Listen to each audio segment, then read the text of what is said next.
Hola, mi nombre es Marjorie Polanco, soy profesora de Estadística en la Universidad Nacional Experimental Francisco de Miranda. Este video es una continuación del audio anterior, donde se explicó la parte teórica de lo que es una distribución de frecuencia, los elementos que las componen y los pasos que se deben seguir para construir una distribución de frecuencia. Aquí voy a explicar con un ejemplo práctico cómo se construye esta distribución de frecuencia. Para empezar a construir una distribución de frecuencias, se muestra un ejemplo práctico, cuyo enunciado dice: dado los siguientes datos, construye una distribución de frecuencia con todos sus elementos.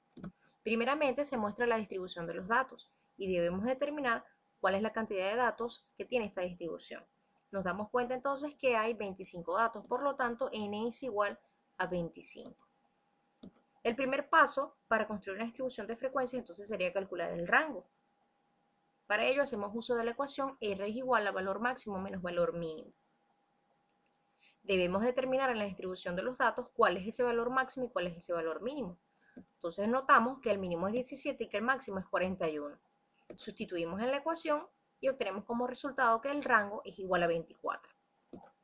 Seguidamente calculamos el número de clases que tendrá la distribución, teniendo en cuenta que el valor de n es igual a 25, debido a que se va a hacer uso de la fórmula de Sturges y requiere el número de datos para poder calcular el número de clases que tendrá la distribución. Sustituimos en la ecuación y obtenemos el resultado de 5.61, pero solo vamos a tomar en cuenta la parte entera porque estamos hablando de grupos y se necesitan grupos completos, así que k entonces es igual a 5. El segundo paso es proceder a calcular el tamaño de las clases. Para ello hacemos uso de la ecuación C es igual a R entre K, recordando que C es la amplitud de clase, R es el rango y K es el número de clases calculados en la lámina anterior. Sustituimos en la ecuación y obtenemos un resultado de 4.8. Aquí aproximamos, por lo tanto C es igual a 5. Con esto podemos entonces proceder a construir nuestra tabla de distribución de frecuencia, cuyos los elementos van a ser n, las clases, punto medio, frecuencia, frecuencia acumulada, frecuencia relativa y frecuencia relativa acumulada. Como ya sabemos, n es igual a 25. Y para comenzar a armar los límites de clase, debemos tener en cuenta que esta es una ordenación de forma ascendente. Por lo tanto, debemos comenzar por el mínimo valor de la distribución de los datos, que es 17.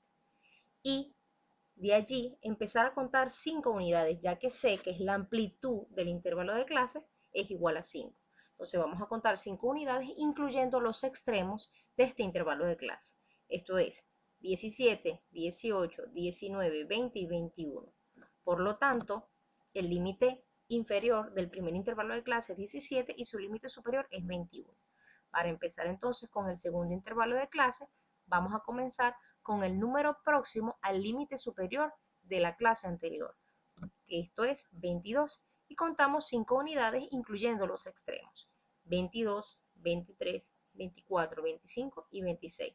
Por lo tanto, el límite superior de la segunda clase es 26. Y así vamos a ir sucesivamente hasta llegar a la última clase o intervalo de clase. Y debemos tomar en cuenta que las clases deben comenzar con el valor mínimo de la distribución y necesariamente deben terminar en el valor máximo. Nos damos cuenta que tenemos 5 grupos o 5 intervalos de clase. Esto es debido a que K, cuando lo calculamos en la lámina anterior, es igual a 5. El tercer paso sería determinar las marcas de clase o puntos medios. Para ello utilizamos la ecuación m es igual al límite superior más límite inferior sobre 2, es decir, la semisuma de los límites de cada intervalo de clase.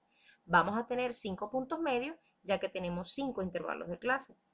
Para el primer punto medio, entonces, sumaríamos los dos límites, 17 más 21, y lo dividimos entre 2. Esto es un total de 19. Y así vamos a ir sucesivamente hasta llegar al último punto medio. Por lo tanto, tenemos que el primer punto medio es 19, el segundo 24, el tercero 29, el cuarto 34 y el quinto 39. El cuarto paso es determinar las frecuencias, es decir, que vamos a determinar cuántos datos de la distribución están incluidos en cada intervalo de clase.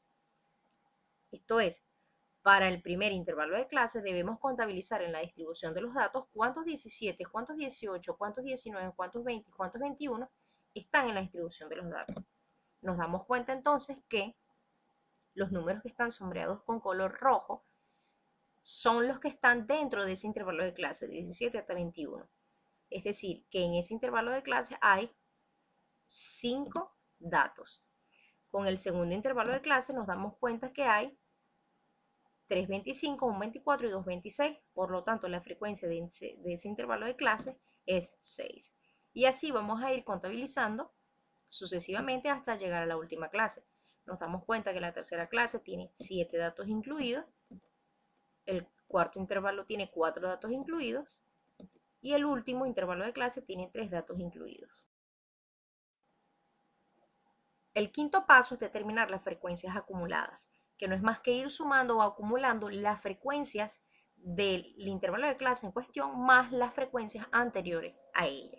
Esto quiere decir que la primera frecuencia acumulada va a ser 5. La segunda frecuencia acumulada va a ser la frecuencia del segundo intervalo de clase más las frecuencias anteriores a este intervalo, que sería 6 más 5. Esto da un total de 11. Para la tercera frecuencia acumulada, vamos a sumar la frecuencia del tercer intervalo de clase más las frecuencias anteriores a este intervalo, que sería 7 más 6 más 5, que da un total de 18. Así sucesivamente hasta llegar a la última clase. Nos damos cuenta entonces que la última frecuencia acumulada es igual a 25 y esta necesariamente debe ser igual al número total de datos porque estamos sumando la cantidad de datos que tiene cada grupo y es totalmente lógico que esto dé el total de los datos de la distribución, que es 25. El sexto y último paso sería determinar las frecuencias relativas y las frecuencias relativas acumuladas. Para la frecuencia relativa vamos a hacer uso de la ecuación FR es igual a F minúscula sobre N, recordando que la F minúscula representa la frecuencia de cada intervalo de clase. Si hacemos la división de cada frecuencia entre cada número de clases, vamos a obtener las frecuencias de cada intervalo, que estas son 0,2, 0,24, 0,28, 0,16 y 0,12. Para la frecuencia relativa acumulada, vamos a hacer uso de la ecuación FR mayúscula es igual a F mayúscula sobre N, recordando que la F mayúscula representa las frecuencias acumuladas de cada intervalo de clase. Por lo tanto, la primera frecuencia acumulada es 0,2, la segunda 0,44, la tercera 0,72, la cuarta 0,88 y la quinta 1. Es necesario aquí saber que siempre la última frecuencia relativa acumulada debe ser igual a 1. ¿Por qué? Porque ella representa el 100% de los datos. Esto es debido a que estamos acumulando las proporciones que representan cada intervalo de clase con respecto al total de datos. Esto quiere decir que al final vamos a obtener el 100% de los datos. Para finalizar, con este video pudimos aprender paso a paso cómo se construye una distribución de frecuencia. Primeramente debemos calcular el rango, seguidamente el número de clases y la amplitud de cada intervalo de clase. Estos 3 pasos son muy importantes porque a través de ellos vamos a poder obtener una buena distribución de los datos en una tabla. Espero que les haya gustado. Hasta la próxima.